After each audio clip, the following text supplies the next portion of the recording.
presenting the transcription feature, Superman. Up in the sky! Look! It's a bird! It's a plane! It's Superman! And now, Superman, strange visitor from the planet Krypton, who came to Earth with powers and abilities far beyond those of mortal men, and who, disguised as Clark Kent, reporter for a great metropolitan newspaper, fights a never-ending battle against crime and injustice.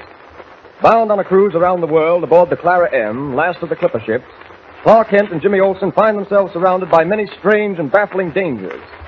Several problems and mysterious riddles revolve in the mind of Clark Kent, but for the moment he has forgotten them because of a new peril which threatens Captain Hawkins. During a tremendous storm which still threatens the Clara M, Captain Hawkins was badly injured and now lies at the point of death. With no doctor aboard the Clara M and no chance of reaching one in time to save the captain, his condition is desperate indeed. But as our last episode ended, Clark Kent had an idea which... But wait. Our scene is now the radio room of the Clara M. 4 seamen, with Kent at their head, are carrying in the unconscious form of Captain Hawkins. Listen.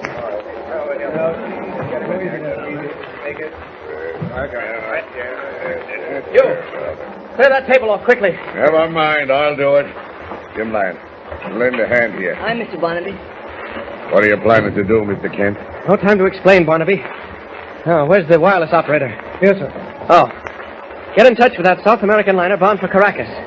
Find out if there's a doctor aboard. Aye, sir. Blow me down if he's planning to do what I think he... Barnaby, Huh? where are the medical stores kept? In the captain's cabin. Oh. You there. Right, sir. Get down to his cabin and bring up all the bandages you can find. Also iodine and mercurochrome, and see if there's any sort of anesthetic. Sure, now I'm willing to help you, sir, if I could only understand you. Now, what was it you be wanting again? All those long names, you see. Jim, you know what I want. Go down with this man and see if you can find it, will Right, you? Mr. Kent. How about instruments? Well, there must be a few scalpels and that sort of thing. Bring everything you can find. Aye, sir. Okay, mister, you better come with me. Mr. Kent, I'll thank you to answer one question for me. Yes, what is it, Barnaby? Just what is it you're up to? What are you going to do? Wait a minute. There's an answer from the other ship. Sparks, is there a doctor on board? No, I haven't said yet, sir. I'll ask again. You haven't answered my question, Mr. Kent. What is it you're planning to do? With the assistance of that doctor on the other ship, if there is one, I'm going to operate on Captain Hawkins. You're what? You heard me. Are you out of your mind? I don't think so. You can't operate. Barnaby, I've got to. It's our only chance. Now, come along. Help me get these clothes off him. Just take hold of...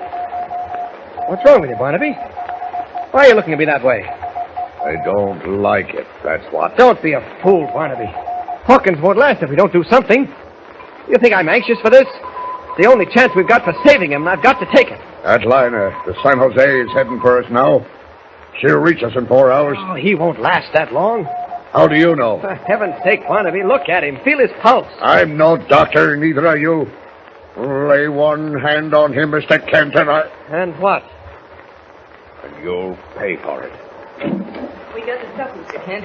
Bandages, iodine, ether, some scalpels. Ether? Oh, that'll be a great help. There was a bottle of it in the medical chest. Excuse me, sir. There's a doctor on the San Jose. He's standing by. Oh, good. Here, you, sailor. Take this iodine and swab the captain's chest with it. I'll help, Mr. Kent. No, Jim. You and Barnaby step outside, will you? You can't do this. If anything happens to the Step captain... outside, I San said. Jose, standing by, sir. Should doctor ready. Tell the doctor on the San Jose this. The captain of the Clara M is sinking fast, and we've got to do what we can to save him. Several ribs have been broken and are exerting inward pressure. What shall we do? We are awaiting instructions.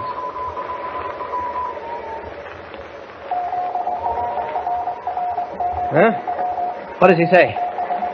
An unusual situation, but understand fully.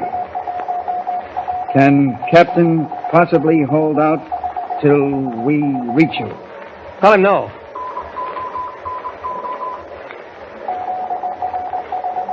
He says, you must proceed. Good luck. Instructions? Yes? Have at hand all gauze available. We've got it. Go on. Administer ether with extreme care. Drop by drop. Right. Sailor, make a pad of gauze and place it over the captain's nose. I do. Barnaby, I told you to step outside. You too, Jimmy. I'll go. I want no hand in this. Come along, lad. You and me. We'll step outside. The doctor's message seems complete now, son. All right. Read it to me. Slowly. Yes. I'm glad we're not in there, Mr. Barnaby. I'd rather not watch. Don't blame you, lad. It's a grave risk Mr. Kent's taken in there. A grave risk. I sure admire him. You know, it's funny, Mr. Kent seems such a quiet, shy sort, and I've seen him do things that take more nerve. It takes a strange kind of nerve to kill a man. What are you talking about?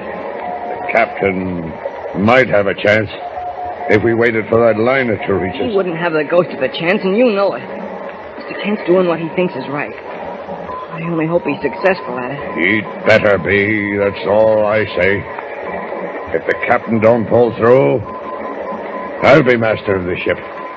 Then you'll find Mr. Kent will pay for what he's about. Captain will pull through.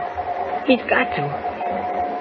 Gosh, I can't let myself think of what's going on in there, on that table. Me neither. Did I ever tell you the story, lad, of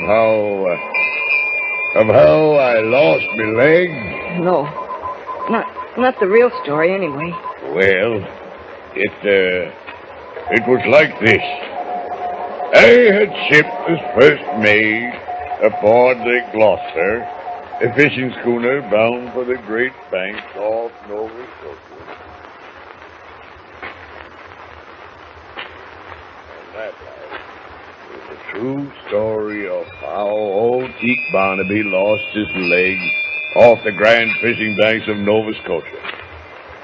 Shortly after that, Well, lad, you're not listening. Huh? Oh, I haven't heard anything from inside there for a long time. Hey, you're right. I ain't heard no radio messages flying back and forth from ship to ship in some time myself. Well, I guess it's like I said. Kent. Mr. Kent. Gosh, you look... All over, Jim. You mean... Captain Hawkins will live. At least until that liner reaches us. Holy mackerel. Gee, that's swell. That's swell, Mr. Kent. Yes, I'm glad, too. The sound of things, the storm's let up a bit, too. We'd better go on deck and check things over, Barnaby. Aye, sir. I'd like to say I was wrong, sir. I'm fair sorry I got in your way instead of helping you. That's all right, Barnaby. I understand. Well, thank you, sir. Thank you. I'll go on deck now. You look pretty tired, Mr. Kent. I am, Jim. Well, you've got nothing to worry about now, so you can get to bed and get some rest. Captain Hawkins will probably be okay, and the storm's over, and... What is it, Mr. Kent? Why do you look so funny? Storm's over, Jimmy? I've got a feeling it's only just begun. And Clark Kent's powers of intuition are right as always. For at this very same moment, from the forecastle of the Clara M, trouble is indeed brewing. Listen. Oh, and we've all got our necks in a noose for fire. Wait a minute now, Davy. Wait a minute. I don't follow your meaning. Don't take my meaning, eh? Well, listen to me, all of you. There's a South American liner, the San Jose, steaming for us right now, ain't there? What's going to happen when the captain of that liner sees us, eh? He's going to recognize us, that's what. Recognize every man jack of us, he will. Are you be sure of that line? I ain't sure. But I ain't for taking chances neither, I ain't. Every one of us on this here ship is wanted by the maritime authorities. Irish there jumped ship in Montevideo, didn't they? What about you, Swede, eh? You bashed in the skull of the second mate aboard a tanker 3 months ago. What'll happen when the authorities get their hands on you, I'd like to know. We've all got our necks and noses, and I ain't one for letting them tighten it. Let's take this ship, I says. Sail her where we want to sail her before that liner comes alongside us. By the saints, Davy, we can't do it. It's working for Teak Barnaby we are. It's his money we're taking. And there's nothing we can do till we talk to him about it. Talk to Barnaby? What for? We're a haunted crew and a haunted ship, so we are. You've all heard the whistler whistling away in the dead hours of the night. It means death, that whistle, don't it? And what happens? The anchor goes overboard. Captain Hawkins is bad hurt, and Barnaby herself is almost killed. We'll all go the same way. The captain aboard that South American liner don't get us the Whistler well. You're for taking the ship then, here and now. I am that. Let's take her, says I, sail her off somewheres, we'll be safe, and then burn her. We'll leave no evidence we won't for the authorities to find us. Instead of Clark Kent and Teague Barnaby, they'll try to stop it. Aye, that they will, but they won't get far.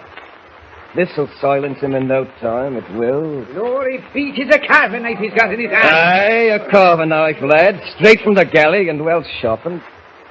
Now then, lad, you take your choice. You stay here on this haunted ship and let the Whistler kill you all in turn, or you follow me, here and now. What'll it be? 'Tis myself that'll be following you, Amy. By getting me too. Hey, then come on, lad. We'll take this ship and sail it to freedom. Right. Aye, and we'll slit the throat of him as would stand in our way. Follow me, lad. With Clark Kent asleep in his cabin, what will happen? Will the men headed by Limey take over the Clara M? And what of the Whistler? What is the answer to the riddle of the mysterious whistling in the dead of night? Be sure to hear the next thrilling episode of our mystery story with Superman. Tune in the next thrilling installment of the transcription feature, Superman. Up in the sky, look! It's a bird! It's a plane! It's Superman! Superman is a copyrighted feature appearing in Action Comics magazine.